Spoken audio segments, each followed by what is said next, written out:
लोकसभा निवडणुकीत महाविकास आघाडीला बहुमत मिळाले होते. त्या तुलनेत विधानसभा निवडणुकीत महाविकास आघाडीचे 150 आमदार निवडून येणे गरजेचे होते. मात्र ईव्हीएम घोटाळा झाला. कशा पद्धतीने निवडणुका जिंकल्या हे संपूर्ण महाराष्ट्र व देशाला माहिती आहे. 2019 व 2024 या निवडणुकीत खासदार सुनील तटकरे हे निवडून येऊन खासदार झाले असतील. मात्र येणाऱ्या 2029च्या निवडणुकीत ते जनतेतून खासदार म्हणून निवडून येणार नाहीत, असा हल्लाबोल काँग्रेस नेते राजाभाऊ ठाकूर यांनी केलाय. श्रीवर्धन रायगड येथे घेतलेल्या पत्रकार परिषदेत राजाभाऊ ठाकूर यांनी विरोधकांचा खरपूस समाचार घेतला. याच वेळी त्यांनी काँग्रेस पक्ष रायगड जिल्ह्यात संघटनात्मक दृष्ट्या अधिक मजबूत व बळकट होणार असल्याचा विश्वासही व्यक्त केलाय. मी देखील माजी आमदार मधुशेठ ठाकूर यांचा मुलगा आहे. कुणाचा कट कारस्थानला घाबरणार नाही, जशास तसे उत्तर देईन, असा इशारा राजाभाऊ ठाकूर यांनी दिलाय. जनता काँग्रेस व राहुल गांधी यांच्या नेतृत्वाला मानत आहे. काँग्रेसची धोरणे जनतेला हवी आहेत. आताचे राजकारण कुणालाही पोषक नाही. स्वार्थी राजकारण यापुढे चालणार नाही. येत्या काळात रायगडचा खासदार काँग्रेस पक्षाचाच असेल तर आगामी स्थानिक स्वराज्य संस्थांच्या निवडणुकीत काँग्रेस पक्ष ताकदीने उतरणार असल्याचे राजाभाऊ ठाकूर म्हणाले. सर, क्या कहेंगे पूर्व मुख्यमंत्री जो थे बैरिस्टर ए.आर. अंतुले के मतदार संघ में जो बाले किला माना जाता है, वहाँ पर आज कांग्रेस की समीक्षा बैठक हुई. कुछ वरिष्ठ पदाधिकारी भी आए थे, यहाँ पर मार्गदर्शन किया. आगे की क्या रणनीति होगी कांग्रेस की? कांग्रेस को अच्छे दिन लाने के लिए आपका क्या प्रयास रहेगा? आपको पता है रायगढ़ डिस्ट्रिक्ट में जो श्रीवर्धन और ये जो आपका मुरुड रहेगा, अलीबाग रहेगा या और आजू बाजू के जो तहसील है, उसमें पहले से कांग्रेस पार्टी का दबदबा रहा. पूर्व मंत्री जो ए.आर. अंतुले साहब है, जो देश के आरोग्य मंत्री थे, उन्होंने बहुत सारे देश के लिए जो जैसे पोलियो है और भी बहुत सारे काम किए. और उन्होंने जो रायगढ़ डिस्ट्रिक्ट के लिए काम किया, कोकण के लिए काम किया, तो उनका नाम आज भी लिया जाता है. आगे जाके आज आपने देखा यहाँ पे बहुत सारी महिला भगिनी थी, बहुत सारे कार्यकर्ता थे, पार्टी के कार्यकर्ता थे, बहुत सारे जो नॉर्मल पब्लिक है वो आज ये सभा में आए थे. और ये आने का मतलब क्या है? क्योंकि लोग जो है भाजपा से बहुत त्रस्त हो चुके और जो हिसाब से भाजपा का काम चल रहा है, कांग्रेस पार्टी के नेता, हमारे नेता राहुल जी गांधी जिस प्रकार भारत देश की जनता के लिए काम कर रहे, आपको पता होगा थोड़े दिन पहले लोकसभा में जब उन्होंने ये सवाल ये किया था कि जो जाति जनगणना है वो करनी पड़ेगी, तो उनको थोड़ा सा सीरियसली लिया नहीं था. लेकिन अभी 2-3 दिन पहले उनको ये करना पड़ा, डिक्लेयर करना पड़ा कि नहीं, हम लोग जाति गणना करेंगे. और मैं आपको बताता हूँ, क्योंकि मैं भी रायगढ़ से हूँ, मेरे पिता पूर्व विधायक थे जो आज हमारे बीच में नहीं है, लेकिन जो हम लोगों का तजुर्बा है, क्योंकि मैं मेरे पिताजी के साथ और पार्टी के साथ कम से कम 35 साल से जुड़ा हुआ हूँ. रायगढ़ डिस्ट्रिक्ट में मैंने अंतुले साहब की, मैंने उनको बहुत नज़दीक से देखा है, रविंद्र राउत जी को बहुत से नज़दीक से देखा है, बहुत सारे लोगों को देखा है. तो इनका काम करने का जो तरीका था और लोगों के बीच जाके लोगों को जो मदद करते थे और खुद का भरना, इनका कोई मंसूबा नहीं था. क्योंकि आज के नेता आप देख रहे हो, अभी थोड़े दिन पहले जब अपने भारत के गृह मंत्री अमित शाह जी यहाँ पे रायगढ़ पे आए थे, तो रायगढ़ पे आए, हम लोगों को अच्छा है कि चलो शिवाजी महाराज, छत्रपति शिवाजी महाराज जो है उनके यहाँ पे आए, हम लोगों को आनंद है. लेकिन जब वो खाना खाने के लिए एक जगह पे गए, यहाँ के जो लोकल एमपी है उनके यहाँ पे, तो आपको पता होगा या नहीं पता होगा, जो हेलीपैड बनाने का एक टेंडर निकाला गया, जिसमें सरकार की यानी अपनी जनता की 1,39,00,000 रुपए की जो एक आपकी उन्होंने टेंडरिंग किया और वो उसमें कॉन्ट्रैक्टर को देने वाले थे.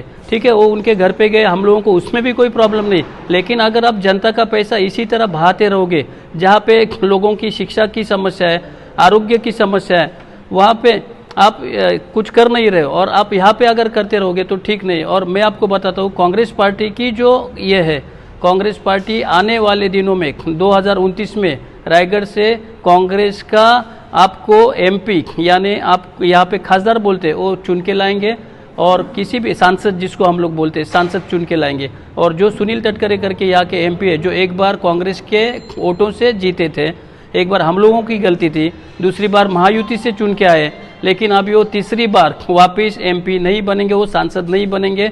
लोग रायगढ़ के उनको चुन के नहीं देंगे. बॅरिस्टर अंतुले साहेबांचा बालेकिल्ला असलेल्या एकेकाळच्या याच श्रीवर्धनमध्ये आज पुन्हा एकदा काँग्रेसनं ललकार दिलेला आहे. काय सांगाल? आढावा बैठक झाली, उत्स्फूर्त प्रतिसाद होता.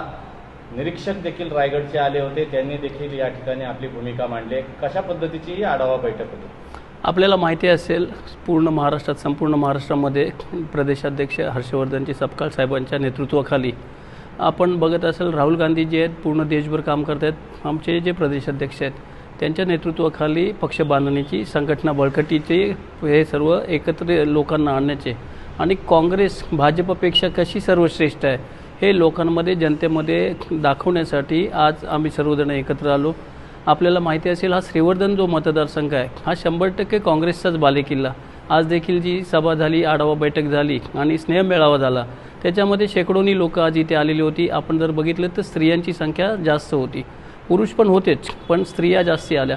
स्त्रिया का आल्या? तर एकंदरीत जे राजकारण किंवा ज्या पद्धतीचं देशामध्ये राजकारण केलं जाते, फक्त हिंदू मुस्लिम आणि जे खरोखर प्रमुख मुद्दे आहेत, जसे शिक्षणाचे मुद्दे असतील, रोजगाराचे असतील, तुमचे पाण्याचे असतील किंवा इतर महत्त्वाचे जे मुद्दे आरोग्याचे असतील, ह्यांना बगल दिली जाते आणि फक्त चुकीच्या गोष्टी पुढे आणून हिंदू मुस्लिम एवढंच किंवा जातीमध्ये धर्मांमध्ये तेढ निर्माण करण्याचं काम भाजपतर्फे केलं जाते. ते थांबवण्यासाठी आणि आपल्याला आता माहिती असेल, आमचे नेते राहुलजी गांधी यांनी जातीय जनगणना आम्ही करूनच घेणार हे लोकसभेमध्ये जाहीर केलं होतं.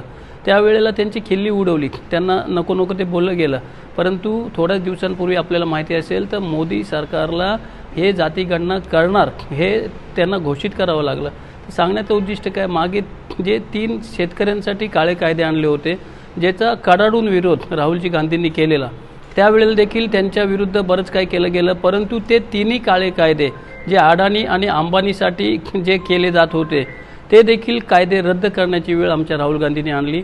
आपल्याला माहिती आहे बघा, गांधीजींनी, नेहरूजींनी किंवा इतर जे देशासाठी जे देशभक्त होते, ज्यांनी इंग्रजांना पळवले, तर त्यांना ह्या भाजपाला हटवणं किंवा भाजपासोबत जी चुकीची लोक आहेत त्यांना बाजूला करणं काय फार अवघड नाही. आणि त्याच्यासाठीच संपूर्ण महाराष्ट्रामध्ये, त्याच पद्धतीने रायगड जिल्ह्यामध्ये देखील ही सर्व जी हे आहे ती चालू आहे. आणि त्याच पद्धतीने आमचे निरीक्षक आले होते, आज श्रीवर्धनमध्ये येऊन गेले. त्यांनी इथे लोकांना मार्गदर्शन पण केलं आणि पूर्ण जिल्ह्याचा त्यांचा दौरा चालू आहे. आज आता इथून ते मुरुडला आणि मुरुडहून अलिबागला गेलेले आहेत. आगामी काळात कशी रणनीती असणार आहे, काय कशा पद्धतीचे डावपेच असतील आणि सत्तेमध्ये सहभागी होण्यासाठी एकूणच खासदार असेल किंवा विधानसभा असेल किंवा आगामी स्थानिक स्वराज्य संस्थांमध्ये काँग्रेस आपला पाया कसा भक्कम करेल? आपल्याला माहिती आहे बघा, काँग्रेस पक्षामध्ये जी लोक काम करतात ती एका विचारधारेवर काम करत असतात आणि गोरगरिबांचं भलं व्हावं या उद्देशाने काम करतात. त्याच्यामुळे काँग्रेसमध्ये कोणती डावपेच आखली जात नाही, जनतेसाठी जास्तीत जास्त काम केलं जातं. राहिला मुद्दा येणाऱ्या निवडणुकांचा, त्याच्या स्थानिक स्वराज्याच्या ज्या निवडणुका आहेत, ज्यात पंचायती असतील, नगरपालिका असेल, त्या ठिकाणी जे आमचे, ठीक आहे, आम्ही 100% काँग्रेस स्वबळावर लढणारच आहोत. परंतु काही ठिकाणी एखादा जर मित्रपक्ष त्याला गरज असेल आणि ते जर म्हटले काँग्रेससोबत या, तर काँग्रेस त्यावेळेला सर्व जे नेते आहेत ते विचार करतील.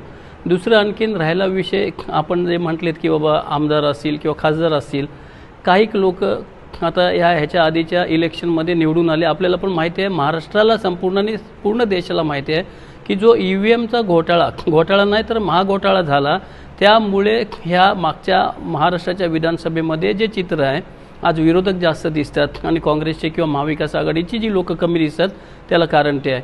परंतु मी तुम्हाला आज सांगतो, ह्याच व्यासपीठावर आज सांगतो, भले ठीक आहे मागच्या वेळेला काही झालं असेल, पण ह्याच्या पुढे रायगड जिल्ह्यामध्ये जास्तीत जास्त आमदार आणि रायगडचा खासदार देखील काँग्रेस पक्षाचा होईल, हे देखील मी आज आपल्याला सांगतो. शिवसत्ता टाइम्स न्यूज ब्युरो, रायगड. दे धडक बेधडक वृत्त देणाऱ्या आपल्या शिवसत्ता टाइम्स न्यूज चॅनलला लाल बटन दाबून सबस्क्राईब करा आणि बेल आयकॉनला क्लिक करायला विसरू नका.